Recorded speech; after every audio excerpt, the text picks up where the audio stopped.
तो दोस्तों कुतुबुद्दीन ऐबक का जो जन्म हुआ है तुर्किस्तान में हुआ है, 1150 में हुआ था। अब आप सोचेंगे दोस्तों कि ये तुर्किस्तान में जन्म होने के बाद ये भारत कैसे आए, यहाँ के सुल्तान कैसे बने। इन्होंने गुलाम वंश की जो स्थापना हुई है और उसके बाद इन्होंने सुल्तान के पद को हासिल किया। गुलाम होते हुए इन्होंने सुल्तान के पद को हासिल किया, इन्होंने कैसे किया। तो दोस्तों ये आप देखेंगे दोस्तों कि ये जो कुतुबुद्दीन ऐबक है ये एक तुर्की शब्द है। कुतुबुद्दीन ऐबक एक तुर्की शब्द है और कुतुबुद्दीन ऐबक का मतलब होता है दोस्तों चंद्रमा का देवता।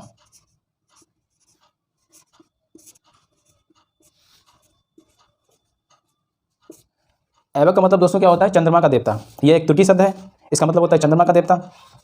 और आप सभी जानते हैं 1150 तुर्किस्तान में इनका जन्म हुआ है, ऐबक यानी चंद्रमा का देवता। हालांकि अभी तक कहीं प्रश्न पूछा नहीं गया है, लेकिन मैं उम्मीद करता हूं कि ऐसे क्वेश्चन आपकी परीक्षाओं में आ सकते हैं। तो दोस्तों आइए इनका शासनकाल के बारे में जान लेते हैं। तो दोस्तों इनका जो भारत में जो शासनकाल था,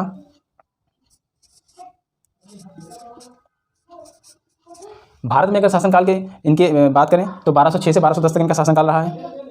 वहीं अगर इनकी दास्ता से मुक्ति की बात की जाए, क्योंकि ये दास थे, ये गुलाम थे और मोहम्मद गौरी ने इनको खरीदा था।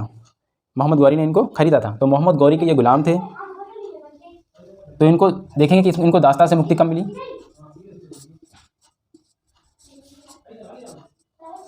तो दोस्तों इनको दास्ता से मुक्ति 1208 में मिली। दास्ता से मुक्ति इनको कहाँ से मिली उसके विषय में कुछ आइए जान लेते हैं। दोस्तों ये मोहम्मद गौरी के गुलाम थे।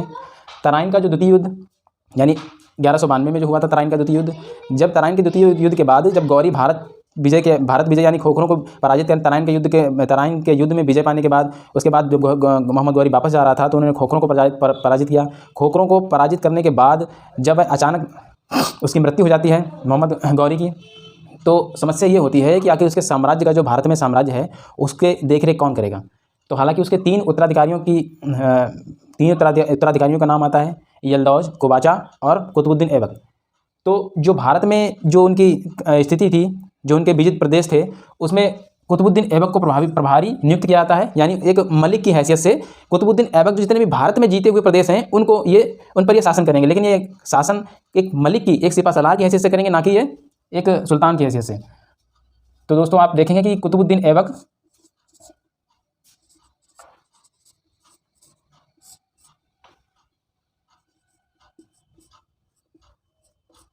एक मलिक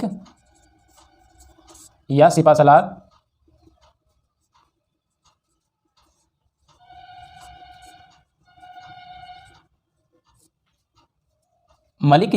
की हैसियत से इन्होंने पहले 3 वर्ष तक शासन किया, यानी कि 1206, 7, 8।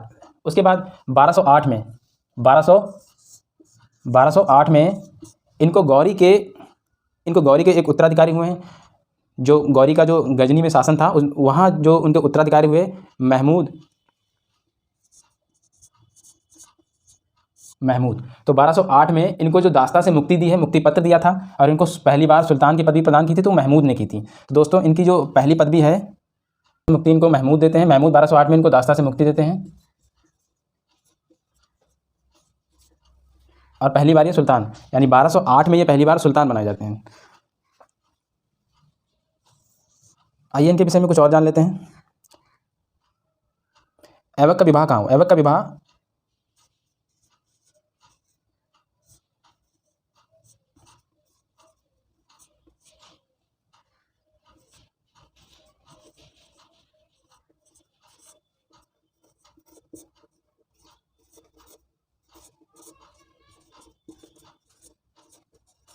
तो दोस्तों ऐबक का जो विवाह था यल्दौज की एक पुत्री थी उनके साथ हुआ था।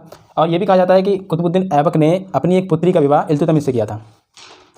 तो यल्दौज की पुत्री से विवाह हुआ था। यल्दौज की पुत्री से विवाह करने का कारण क्या था दोस्तों? क्योंकि यल्दौज भी चाहता था कि जो भारत में जो मोहम्मद गौरी के जो विजित प्रदेश हैं उनका शासन ये खुद चलाना चाहते थे यल्दौज, जिसकी वजह से कुतुबुद्दीन ऐबक को यल्दौज से अपनी पुत्री का विवाह करना पड़ा, यल्दौज की पुत्री से विवाह करना पड़ा।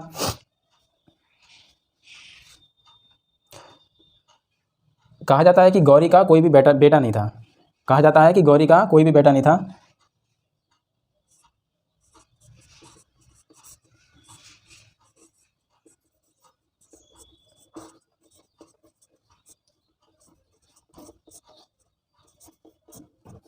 गौरी का कोई भी बेटा नहीं था, तो उन्होंने जो विजित प्रदेश थे, यानी कि उनका गौरी का जो साम्राज्य था भारत में या भारत से बाहर, तो अचानक मृत्यु हो जाने के बाद गौरी की, तो वो साम्राज्य का विभाजन हो गया इन 3 लोगों में, यल्दौज में और कुबाचा में और कुतुबुद्दीन ऐबक ने। कुतुबुद्दीन ऐबक को भारत में जितने भी विजित प्रदेश थे उनका सिपा सलार या मलिक की हैसियत से इन्होंने उस पर शासन किया। यल्दौज और कुबाचा, ये भारत के बाहर जितने भी इनके विजित प्रदेश थे उन्होंने उस पर शासन किया। तो इस हैसियत से कि यदि भविष्य में शायद यल्दौज या कुबाचा दोनों में से कोई अगर ये चाहे कि हमें भी भारत में जो मोहम्मद गौरी के विजित प्रदेश हैं उनमें से हमें जीत में जो मोहम्मद गौरी के जीते हुए विजित प्रदेश हैं उनको भी हथिया लेना चाहिए। इस कारण कुतुबुद्दीन ऐबक ने बड़ी चालाकी से, बड़ी चतुराई पूर्वक यल्दौज की पुत्री से विवाह कर लिया। यल्दौज को अपने साथ मिला लेने से उसकी एक समस्या तो दूर हो गई। अब यल्दौज कुतुबुद्दीन ऐबक के साथ मिलने के साथ उसकी सैन्य शक्ति थी, सैन्य बल था, वो अधिक हो गया, जिसकी बदौलत कुबाचा, हालांकि कुबाचा ने एक प्रयास किया था लेकिन वह असफल रहा और उसके बाद दोबारा वह प्रयास में नहीं आया। तो दोस्तों, हालांकि ये आप लोगों को समझ में आया होगा। चलिए कुछ और इस कुतुबुद्दीन ऐबक के विषय में जानते हैं। कुछ दोस्तों, कुतुबुद्दीन ऐबक के विषय में कुछ महत्वपूर्ण बातें जो कि हम परीक्षा की दृष्टि से बहुत ही महत्वपूर्ण हैं, उन बातों को भी हम डिस्कस कर लेंगे ताकि आने वाले समय में हमारी जो प्रिपरेशन है वो अच्छे से हो जाए। तो दोस्तों आइए मिनहाज सिराज मिनहाजुस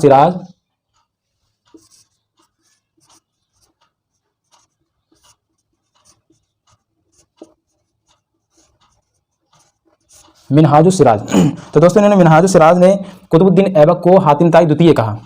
मिनहाजुस सिराज ने, ये उस समय के इतिहासकार हैं, मिनहाजुस सिराज ने कुतुबुद्दीन ऐबक को हातिम ताई द्वितीय कहा।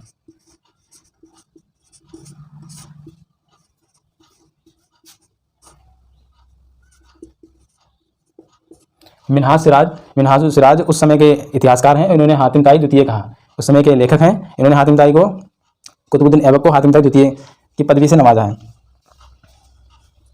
और दूसरी दोस्तों उपाधि इनकी देखेंगे, लाख बख्श।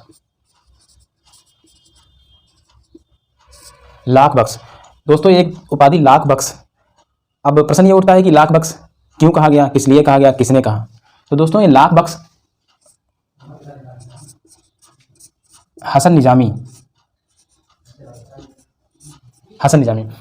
ये कुतुबुद्दीन ऐबक ने हसन निजामी व फ़क्र मुदब्बिर 2 लेखकों को संरक्षण दिया था अपने काल में। उनमें से हसन निजामी ने 1192 से लेकर 1228 तक का, यानी कि कुतुबुद्दीन ऐबक से लेकर इल्तुतमिश तक का इतिहास लिखा है और इनकी पुस्तक का नाम ताजुल मासीर है।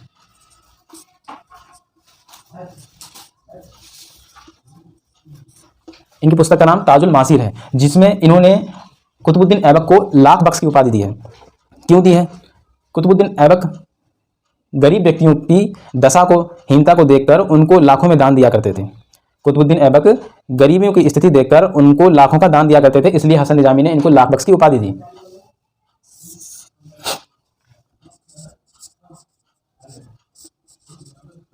कुरान खां। दोस्तों एक और उपाधि कुरान खां की उपाधि भी हसन निजामी के द्वारा दी गई। कुरान खां की उपाधि यानी कि कुरान का पाठ करने वाला।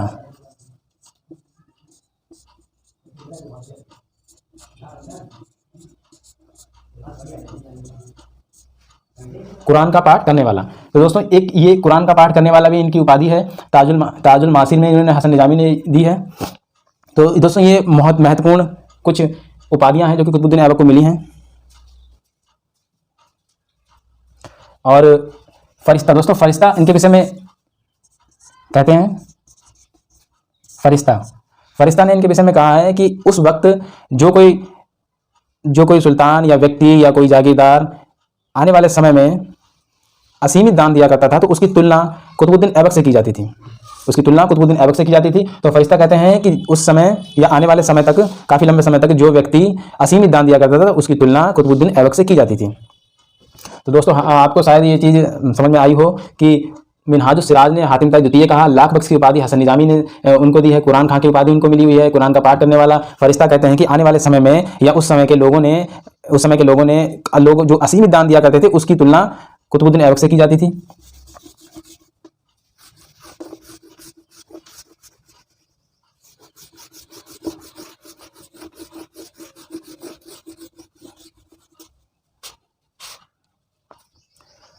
निर्माण कार्य के बारे में आइए दोस्तों देखते हैं कुतुबुद्दीन ऐबक के द्वारा निर्माण कार्य।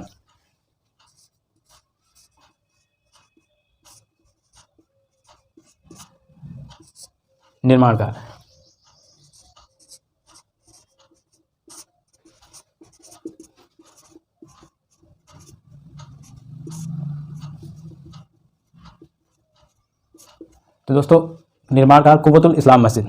कुव्वतुल इस्लाम मस्जिद का निर्माण कुतुबुद्दीन ऐबक के काल में हुआ। ये कुतुबुद्दीन ऐबक के काल में बनी सबसे पहली इस्लामिक बिल्डिंग कह सकते हैं हम इसको। कुव्वतुल इस्लाम मस्जिद से पहले, कुव्वतुल इस्लाम मस्जिद से पहले ये एक जैन मठ हुआ करता था।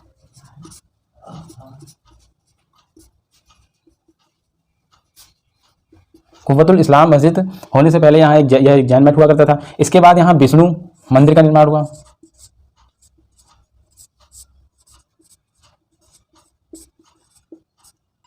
तो दोस्तों निर्माण काल में सर्वप्रथम कुव्वतुल इस्लाम मस्जिद का कुतुबुद्दीन ऐबक ने निर्माण करवाया। इसके बाद हम देखेंगे 2.5 दिन का झोपड़ा। 2.5 दिन का झोपड़ा, 2.5 दिन के झोपड़े का निर्माण भी दोस्तों कुतुबुद्दीन ऐबक के द्वारा करवाया गया। इसके बाद दोस्तों हम देखेंगे ख्वाजा कुतुबुद्दीन बख्तियार काकी की याद में इन्होंने कुतुब मीनार का निर्माण करवाया था। ख्वाजा कुतुबुद्दीन बख्तियार काकी, कुतुबुद्दीन बख्तियार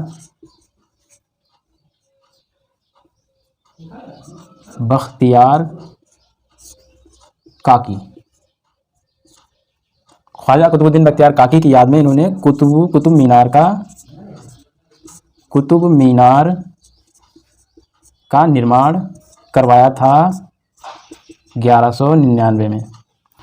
तो कुतुबुद्दीन ऐबक ने कुतुबुद्दीन बख्तियार काकी, जो उस समय के एक महान संत हुआ करते थे, उनकी याद में कुतुब मीनार का निर्माण 1199 में शुरू करवाया था। हालांकि ये कुतुब मीनार का निर्माण जो है इल्तुतमिश ने पूरा करवाया था, लेकिन कुतुबुद्दीन ऐबक ने इसकी शुरुआत की थी। यानी जो इसका प्रथम तल है, नीचे का तल है, वो कुतुबुद्दीन ऐबक के द्वारा बनवाया गया था। और दोस्तों एक और बात जो आपको विशेष ध्यान रखनी है, जुनैदी एक उस समय के लेखक हैं, इतिहासकार हैं। इन्होंने जानकारी दी, यानी इन जुनैदी के अनुसार यह पता चलता है कि कुतुबुद्दीन के कोई पुत्र नहीं था, कोई पुत्र नहीं था। कुतुबुद्दीन ऐबक के कोई पुत्र नहीं था। ये कौन कहते हैं? जुनैदी कहते हैं। हालांकि बात के कुछ इतिहासकार ये मानते हैं कि कुतुबुद्दीन ऐबक के पुत्र थे। यानी कुतुबुद्दीन के ऐबक के कौन पुत्र थे? कुछ इतिहासकार मानते हैं कि जो आराम शाह को कुतुबुद्दीन ऐबक का पुत्र मानते हैं। आराम शाह यानी कि जिनका शासनकाल 1210 ही माना जाता है। 1210 में ही इनको पद से हटा दिया जाता है, यानी इनकी मृत्यु हो जाती है, पद से हटा दिया जाता है। तो कुछ इतिहासकार ये मानते हैं कि आराम शाह इनके पुत्र थे, लेकिन ये कहाँ से? ये एक जुनैदी इतिहासकार हैं जो ये बताते हैं कि कुतुबुद्दीन के कोई पुत्र नहीं था। हालांकि आराम शाह को पुत्र मानना ये बहुत ही विवादपूर्ण है, लेकिन कुछ इतिहासकार आराम शाह को पुत्र मानते हैं, जबकि कुछ इतिहासकार आराम शाह को पुत्र नहीं मानते हैं। उनमें से जुनैदी ये कहते हैं कि कोई भी ऐबक का कोई भी पुत्र नहीं था। तो दोस्तों अंततः ऐबक की मृत्यु 1210 में घोड़े से गिरने के कारण हो जाती है। घोड़े से गिरने के कारण हो जाती है। लास्ट में यानी कि 1210 में घोड़े से गिरने के कारण कुतुबुद्दीन ऐबक की मृत्यु हो जाती है। और शासन यानी कि जो अमीरों के द्वारा शासन है वो आराम शाह को बिठाया जाता है गद्दी पर। आराम शाह के बैठने के 8 महीने बाद, यानी अमीरों के षड्यंत्र से 8 माह के बाद 8 माह के बाद इल्तुतमिश को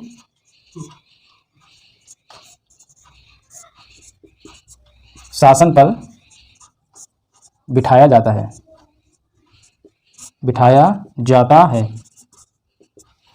8 माह के बाद इल्तुतमिश को शासन पर बिठाया जाता है, यानी कि 1210 में ही इल्तुतमिश शासन यानी सुल्तान की पदवी ग्रहण कर शासन संभालते हैं दिल्ली सल्तनत का। और एक निर्माण कार्य जो कि इन्होंने आधा अधूरा छोड़ा था, यानी कि ख्वाजा कुतुबुद्दीन बख्तियार काकी की याद में जो कुतुब मीनार का निर्माण जो इन्होंने कुतुबुद्दीन ऐबक ने शुरुआत की थी, उसको कुतुबुद्दीन ऐबक पूर्ण करते हैं। तो दोस्तों ये कुछ आज हमने डिस्कस किया है कुतुबुद्दीन ऐबक के बारे में, कुछ इंपॉर्टेंट जानकारी जो कि आपके लिए, आपके आने वाली परीक्षाओं के लिए बहुत ही महत्वपूर्ण है। तो आशा करते हैं आपको ये वीडियो पसंद आया हो। और